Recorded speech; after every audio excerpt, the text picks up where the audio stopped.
hasa mimi nikija kama kiongozi na pia kwa mambo ya familia.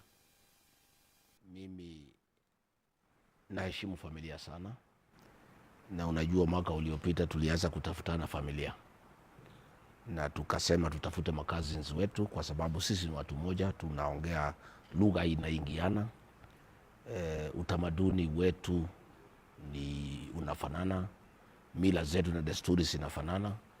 Kwa hivyo pale mimi natoka na watu ya magharibi, sisi ni cousins, na kwa hivyo pia nimepata nafasi kuja kutembelea familia cousins zetu, kuzungumza na kukubaliana mambo ya mbele, kwa sababu lazima tuangaliane, lazima tusaidiane, lazima yale mimi najua nieleze cousins wangu, yale pia wanajua wanieleze, ndio pia tuendelee kutafuta uhusiano mzuri kama cousins na watu ambaye mila na desturi zetu zinafanana. Kwa hivyo mimi nashukuru sana kwa hizo siku tatu, na hata isipokuwa kazi imekuwa mingi tukekaa, hatukuweza kufika Busia. Tunataka kuomba msamaha kwa watu ya Busia, walikuwa natungojea, hatukuweza kufika. Hata hapa Trans Nzoia kuna sehemu nyingi sana wangetaka tufike, na tumekubaliana viongozi George Natembeya na Eugene Wamalwa ya kwamba tutatafuta siku mbili tuende kaunti ya Busia, natafuta siku moja tukuje hapa Trans Nzoia, ndio tuweze kuzungumza na watu wetu na kunena na kukubaliana mambo ya hapo mbele. Labda neno moja ambalo kujifunza la Kiluya.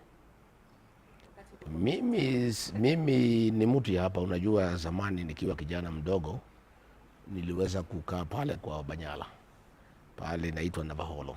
Nilikuwa afisa tawala dio zamani mwaka wa 1997 nilikuwa dio hapo pale naitwa Navaholo, na kwa hivyo mimi naelewa lugha vizuri, kwa salamu niko sawa, hata kusikia nasikia, kwa sababu vile nimekuambia sisi ni cousins. Lugha yetu inapitana tu kidogo, lakini watu wakiongea Kiluya mimi naelewa, na kwa hivyo nimeshukuru sana kuja hapa na kukaa na watu wetu. Labda pengine ungekuwa kwa ziara siku tatu pamoja na vigogo wenzako. Kando na ujumbe wa siasa ambao umekuwa, kuna mambo mengine ambayo ungebea jamii ya magharibi? Mimi nimefika hapa kuambia watu wetu wa mkoa wa Magharibi ya kwamba ni muhimu wajitafutie heshima kama jamii, kwa sababu hii ni jamii ya kuheshimika sana, ni jamii ambayo iko na bidii sana, ni jamii ambayo iko na watu wamesoma sana, ni jamii ambaye inaheshimika sana katika Jamhuri ya Kenya, na ni ombi langu viongozi wa jamii hii ya Mlembe watafutie hii jamii heshima, kwa sababu hatutaki madharau kwa jamii. Tungependa kila jamii ipewe heshima yake na ipatiwe nafasi ya kuwa katika uongozi wa Jamhuri ya Kenya, kisiasa, kiuchumi, kiutamaduni, kwa kila sekta. Tungetaka hii jamii ipewe nafasi ya kuwa kipawa mbele. Mheshimiwa Rigathi Gachagua, karibu tena kwa conversation ambayo tunaendelea nayo sasa hivi. Ningependa kujua tu, ama wakazi wa Western Kenya ungependa kujua unalipi ama chama cha DCP kwa wakulima wa Western Region, sababu Western Region tunategemea sana ukulima wa miwa. Ukiangalia kwamba viwanda vyetu Mumias Sugar, Chemelil, ukiangalia Nzoia, they are not doing well. What plans do you have labda to make sure kwamba they're doing well? Mungu akijalia kwamba tukuongeza. Ya kwanza mimi nashukuru Mwenyezi Mungu kwa sababu amekuwa mkarimu sana kwa jamii ya Magharibi, kwa sababu iko mvua ya kutosha na iko rutuba nzuri, na ni aibu kubwa ya kwamba umaskini umeenea sana katika sehemu hii, sehemu ambayo iko na rutuba nzuri na iko na mvua karibu mwaka nzima.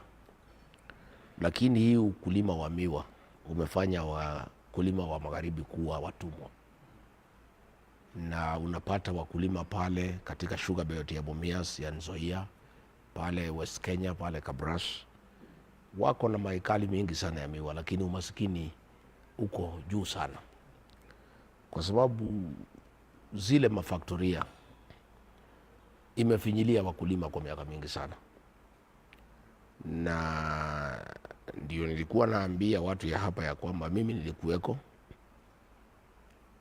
Musalia Mudavadi na Moses Wetangula wakiweka mkataba na Rais William Ruto kabla ya uchaguzi. Ilikuwa tariki 15 mwezi wa 4 mwaka wa 22, na hao viongozi wawili walisikizana na William Ruto, na iko kwa mkataba niko nayo hapa ya kwamba akipata nafasi ya uongozi baada ya kupewa support na watu ya magharibi,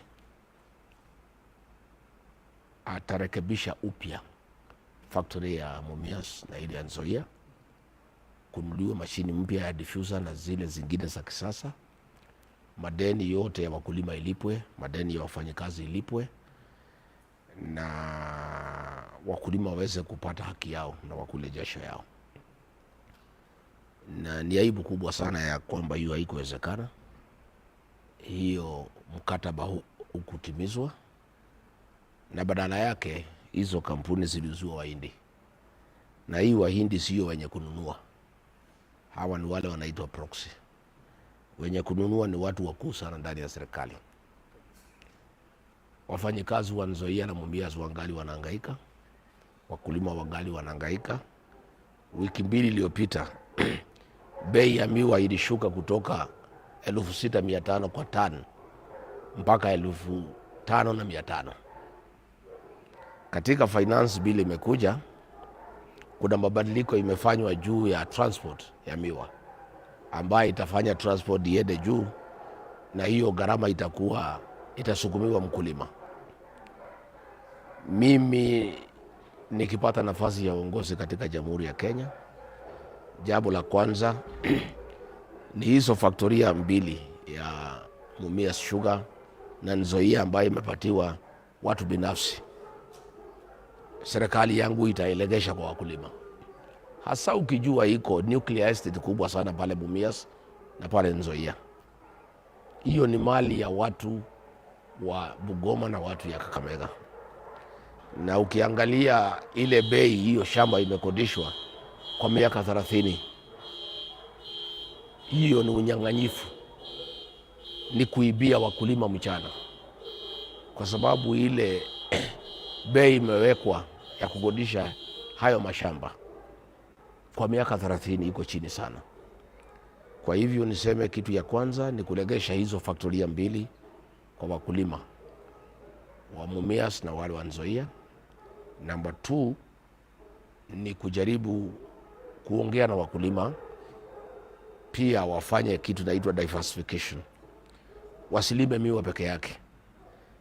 Mimi najua wanalima mahindi kwa sababu ya kutumia kama vyakula na maharagwe, lakini tungependa kuwahimiza na kuwaletea seedlings ya avocado, ya macadamia, ndio pia juu ya miwa wakuwe na crops zingine ambazo zinaendelea at the same time.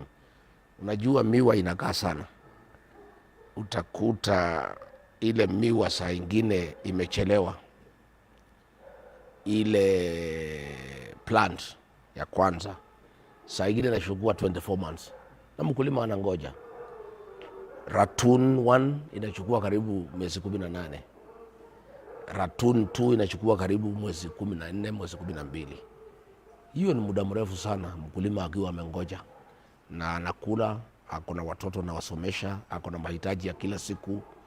Kwa hivyo juu na hii ukulima wa miwa lazima kuwe na mpango ya na uwezi tofautisha nani gun na nani polisi. Guns wanatembea na magari ya polisi, ile Land Cruiser. Saa ingine wanapatiwa mpaka tiangas na polisi. Saa ingine tumeona wakisindikishwa na polisi kupora mali ya wananchi. Jana tukiwa pahali naitwa Harambe huko Matungu, gavana wa kaunti ya Kakamega alipanga vijana guns kuchafua amani, kuumiza akina mama, kupiga watoto, kupiga vijana, na wakaumiza wamama sana pale. Na polisi wako tu na wanajua na wamenyamaza, kwa sababu huyu gavana ako pande ya William Ruto na amepewa nafasi afanye vile anataka katika kaunti ya Kakamega, ikiwemo kuleta wahuni, kuchafua amani na kutoa fujo. Tumekuwa na visa mingi sana. Jana katika kanisa ya Austin's Cathedral pale jijini Nairobi, wahuni walivamia kanisa hilo na kuchafua amani, kupora mali, kuumiza washikadau walikuwa pale wakiongea mambo ya bajeti. Nimeona waziri akisema watakamatwa, na yeye ndiye mwenye kupanga. Ni kuhadaa wa Kenya. Tangu Kipchumba Murkomen akuwe waziri wa usalama, ndio wahuni wamekuwa ndio wanatawala Kenya. Hata rais mwenyewe akitembea Nairobi anatembea na wahuni, wanapora watu wakiwa naangalia. Wahuni wameweza kuvamia makanisa ya PCA, wamevamia kanisa ya ACK huko Othaya, wamevamia mikutano, wamevuruga amani. Wakamatwi kwa sababu wanafanya kazi na polisi. Mimi niseme hili ni jambo la kuhuzunisha sana. Mwaka uliopita tulikuja pale Chwele na wahuni wakapangwa na Speaker wa National Assembly, wakapiga magari yetu wakisimamiwa na polisi. Hata polisi walikuwa wanawasaidia, wanawapatia cover, ndio wakipambana na hawa na wale wako pande yetu, polisi wanawasaidia. Mimi niseme hili ni jambo la kukera sana, na ni jambo ambaye inaweza kuleta furugu katika Jamhuri ya Kenya tukielekea uchaguzi, kwa sababu itafika pahali wa Kenya wakatae hiyo maneno na wachukue sheria mikononi mwao, na wakifanya namna hiyo kutakuwa na anarchy. Kwa hivyo niseme hiyo maneno ya goons ni jambo la aibu sana, na tunaanza kufikiria. Unajua, mwaka uliopita 2 years William Ruto alipitisha maafisa wa polisi waende huko Haiti kwenda kusaidia watu ya Haiti kupambana na majangili na wahuni ambayo wametatiza amani katika nchi hiyo.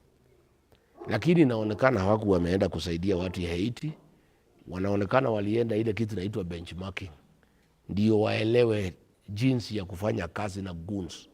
Kwa sababu tangu officers yetu ya polisi waende Haiti, ndio goonism imeongezeka Kenya, na ndio polisi wamekuwa na ushirikiano mkali sana na wakaribu sana na wahuni kuangaisha wa Kenya. Kwa hivyo niseme ni jambo la kuhuzunisha sana, na ni jambo ambayo haifai katika karne hii ya 21.